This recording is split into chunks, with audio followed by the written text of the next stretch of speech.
on n'est pas à 100%. Est-ce qu'on va se présenter le dernier, surtout pour les deux nouveaux qui sont ici? Ouais. Ok. Pourquoi d'autre? La mémoire est une faculté qui oublie. La mémoire est une faculté qui oublie. Ouais, quoi d'autre? On ne peut pas obtenir tout. On peut pas obtenir tout. Pas tout retenir, ok. Puis moi, je dirais que quand les gens nous parlent, on associe ça, on associe, on fait des associations d'images, puis des fois, quand on porte sa messe, ça nous dit qu'il y a une icône. C'est là que j'avais pas de référence pour associer ça à C'est vrai. Là, je trouvais un trou vide. Ouais, ouais. Là, j'ai de la misère à me rappeler cette information. Où on peut rester accroché, c'est sûr, sur quelque chose. Ouais. Ouais. Quand elle m'a dit ça, là, je suis tombé sur une autre chose complètement en quelques secondes. Ouais. C'est vrai que quand il y a un truc qui te choque, là, la phrase d'après, là, t'es pas là. T'es stické sur ce truc-là. On manque d'écoute aussi, des fois, on est comme un peu.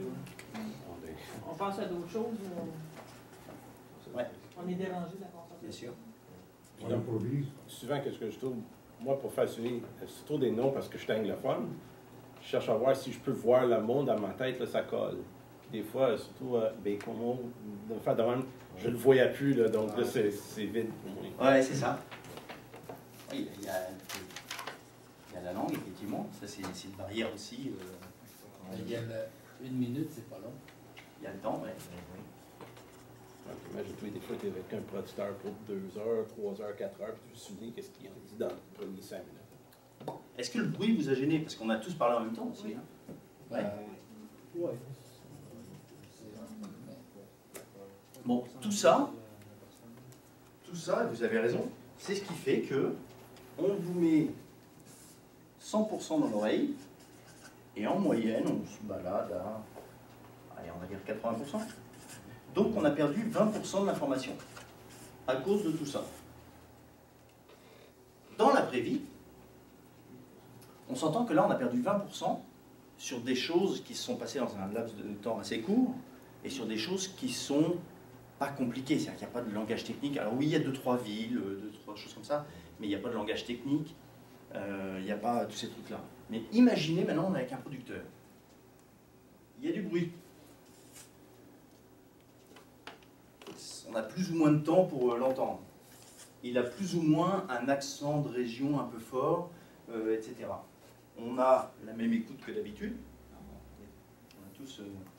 on peut accrocher sur certains mots, notre cerveau fait des représentations, des fois il tombe sur des choses, pour moi ça ne veut rien dire. On ne peut pas tout retenir, la mémoire est une faculté qui oublie, il a dit un truc il y a 1h30, puis là on sera... Donc là ce qui va se passer, c'est qu'on va partir de 100, puis on va descendre bien plus bas que ça. Bien, oui, Michel? La durée. Ouais. La durée, comme tel, tantôt on avait juste 1 minute, on s'est concentré pendant 1 minute. C'est ça. Là, quand on a un informateur, une visite de producteur qui dure 2 heures, on a l'impression que... Ah ben, au bout de 2 heures, ce qui s'est dit dans les 10 premières minutes, des fois, si tu n'as pas pris de notes, et même si tu prends des notes, tu ne peux pas tout noter non plus. Donc là, ce qui va se passer, c'est que finalement, de 100% de ce qu'on va entendre, on va en retenir peut-être quoi? 60, 50, 40, et on va devoir se faire une idée assez précise et agir sur 40% du message. Okay. Alors, ce qu'on va voir aujourd'hui, c'est que tous les outils qu'on va voir aujourd'hui, c'est comment je peux m'assurer de réduire cette perte-là d'information. Parce qu'en fait, l'approche client, c'est quoi? C'est avoir des oreilles qui sont comme ça et une bouche qui est comme ça. Et tout ce qu'on va voir aujourd'hui, c'est augmenter notre capacité d'écoute. Parce qu'il est bien évident que si c'est la première fois que je rencontre Bernard, et que Bernard, j'ai envie que ça devienne un de mes clients, alors je peux arriver et puis lui déverser tout ce que je peux faire pour lui, etc. etc. Bon, ça c'est une première approche. Mais je peux, avant même de parler de tout ça, je peux faire parler Bernard, et me concentrer sur ce qu'il dit, et retenir les choses importantes, et retenir à la fin, être capable de faire un petit résumé de ce que Bernard m'a dit, qui soit pile poil, c'est vraiment dans la cible, et qui dise à Bernard, ben Bernard finalement, si je vous ai bien compris, vous avez une ferme, vous avez besoin de ceci, ceci, cela, pour être capable d'en retirer tel ou tel bénéfice. Quand Bernard va me dire oui, là j'ai fini mon approche client. Et l'approche client, ça va de comment je me prépare, je suis là, lundi soir, je suis chez moi, Je sais que je rencontre Bernard mardi matin à 10h pour une visite de prospection. Qu'est-ce qui se passe entre le lundi soir et le mardi, jusqu'au moment où Bernard va me dire « Parfait Manuel, tu as parfaitement compris quel est mon besoin. » Si j'ai ça, il y a 90% de chances qu'après je réponde bien et que Bernard devienne un de mes clients. Ça, c'est le truc majeur. Parce que souvent, ce qu'on fait, c'est qu'on se dit, bah, moi, finalement, j'ai quelque chose à vendre, hein, des heures de conseil. Donc j'arrive, puis je vais voir n'importe qui est un client potentiel, et je leur dis, bah, voilà ce que je peux faire pour toi, Bernard. Puis Bernard, à lui de se débrouiller à trouver ce qui est intéressant ou ce qui ne l'est pas. Puis lui aussi, il a cette faculté d'écoute-là. Puis lui aussi, il va peut-être retenir que 40% de ce que je lui dis. Moi, ce que je veux, c'est m'assurer de lui parler des choses qui l'intéressent. Vous allez remarquer que dès qu'on vous parle de quelque chose qui vous intéresse, on en retient énormément. Si on vous parle de quelque chose qui vous intéresse moyen, ou vous êtes obligé de faire l'effort de trier ce qui est intéressant ou pas, vous regarderez, on regarde tous plus ou moins la télé. Quand on regarde la télé, vous savez qu'on tourne les chaînes comme ça, puis à un moment donné, on tombe, si on est passionné de ça, on tombe sur un truc de pêche. Et là, on stick là-dessus. Pourquoi plus là-dessus qu'autre chose? Parce que là, ça m'intéresse. On parle de ce qui m'intéresse moi. Puis c'est bien fait, puis c'est simple, puis c'est beau, puis je reste là-dessus. Mais un autre va pouvoir passer dessus puis dire « Oh non, ça m'intéresse pas ». Et lui, il va aller, je sais pas, sur le sport ou sur les nouvelles, ou peu importe. Et bien, c'est ça qu'il va falloir qu'on choisisse. C'est qu'est-ce qui t'intéresse toi dans ta tête? Pour le savoir, il faut que je te fasse parler. C'est-à-dire que moi, il faut que j'ai des oreilles comme ça, une bouche comme ça, toute petite. Et la plupart du temps, quand on approche un client, on fait l'inverse. On lui parle et il nous écoute. C'est juste ça l'approche client, c'est d'inverser. Accepter que ce soit lui qui parle, puis nous on parlera après. Ok? Oui? Qu'est-ce qu'on fait s'il n'est pas verbomoteur, s'il ne parle pas pour aller le chercher? Oui, ben ça on va le voir. On va lui poser plein de questions qui vont être intéressantes pour lui. Il y a toujours un truc, je prends toujours cette image-là, même dans ce mur qui paraît lisse, là, il y a une faille quelque part. Il faut la trouver. Ça, c'est notre job. Mais il y a des techniques pour ça. On va voir ça aujourd'hui. Louise, tu voulais dire quelque chose? Et nous, on a deux boss. On a le producteur, puis on a aussi le MAPAC qui met des contraintes. C'est ça qu'on essaye de faire au producteur aussi. Comment on fait pour répondre aux besoins du client et répondre aux besoins d'un autre qui ne sont pas nécessairement conciliés ensemble? Eh bien, ça, on va le voir. C'est-à-dire qu'en fait, c'est notre job de trouver, mettons que je veuille vendre ça. OK? Puis que le MAPAC me dise, Manuel, c'est pas du vert, c'est pas du noir, c'est pas du bleu, c'est ça que tu as à vendre. Okay? Puis tu vas aller vendre ça à Louise. Le problème, c'est que si j'essaie de mettre ça au fond de la gorge de Louise contre 2 $, il y a une chance sur 10 peut-être que Louise l'achète. Tant mieux si je tombe bien. Moi, ce que je vais faire, c'est que je vais ranger ça.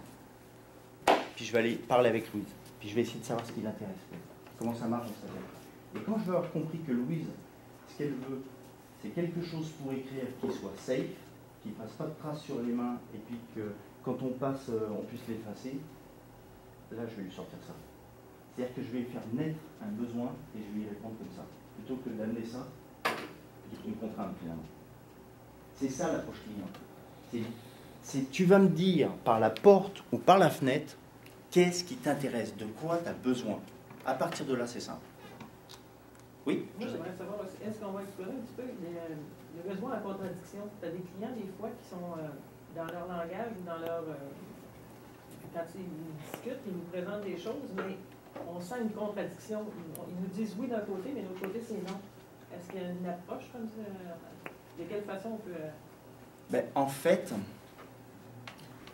ça, on ne va pas le voir là, mais ça, c'est plutôt aller chercher les objections. C'est-à-dire qu'il y a des gens, par exemple, ils ne vont pas être confortables de dire en face de José, non, ça ne m'intéresse pas. Donc ils vont dire, oui, mais oui, et puis tu vois, ils ne vont pas avoir le guts de te dire, non. Donc ils vont te dire, oui, mais toi tu le sens, parce que la communication, n'importe quelle communication, c'est 40% de verbal et 60% de non-verbal. Okay? Donc c'est pour ça que tu sens, quand le gars te dit oui, tu vois, regarde, on va faire un test avec chacun. Je vous dis oui. Ah bah oui. Et là, dans votre tête, tiens, bon, Il y a un truc qui arrive qui dit oh, oula, oh le joli oui. Et c'est ça que ça veut dire. C'est-à-dire que ton gars là, il est en train de te dire oui, mais tout sur lui là, c'est écrit non partout. Là. Il y a des grosses lumières rouges qui flashent dans ton front, qui dit non. Mais de quelle façon on l'approche pour créer son besoin de répondre à Ça, on va le voir. Ok. Ça, on va le voir aujourd'hui. Ça, on va le voir aujourd'hui. Alors justement, puisqu'on en est aux attentes, je vous ai dit, ce qu'on va voir aujourd'hui, c'est de lundi 5h, où je commence à me dire, oulala, je vais aller rencontrer Nicolas demain matin à 10h, jusqu'à 10h20, où je dis, Nicolas, bon, c'est assez clair, finalement, ce dont tu as besoin, c'est ça, ça, ça, ça, ça. Oui. Donc de lundi soir jusqu'au moment où il me dit oui mardi matin, ça c'est ce qu'on va voir aujourd'hui. Ok? Donc là, ce que je vais vous demander à chacun, c'est de prendre 1 ou 2 minutes et de vous dire, moi, compte tenu de ça, là, de ce qu'il vient de me dire, je serais content ou contente, quand on va se quitter à 4h30 ce soir, si j'avais appris quoi? Si j'étais capable de quoi? Si je savais faire quoi? Si je me sentais confortable dans quoi? Ok? Et là, ça va donner vos attentes. Pourquoi je vous demande ça? Parce qu'en fait, je peux écrire là-dessus. Est-ce que tout le monde voit si ce qu'on fait quand on crée un programme, on sait qu'on part de là, c'est un autre, et on veut arriver là. Ok? Et donc on crée un programme qui fait ça. Ok? Pourquoi je vous demande vos attentes là? C'est parce que je le sais qu'il y en a plein qui vont être là-dedans. Sinon, ça veut dire que Alexandre, Daniel Francis et moi, on n'a pas bien fait notre job. Mais peut-être que Philippe va en avoir une là. Peut-être que Laurie, ça je vais avoir du mal. Je vais avoir du mal avec Laurie. Okay, Laurie.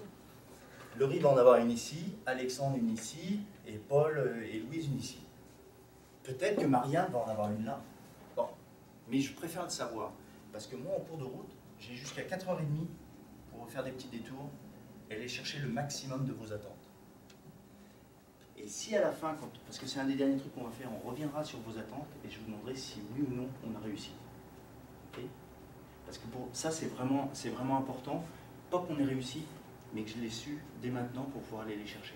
Je ne m'engage pas à aller toutes les chercher, mais un maximum. Okay? Donc pensez-y, 1, 2, 3 attentes, autant que vous en avez.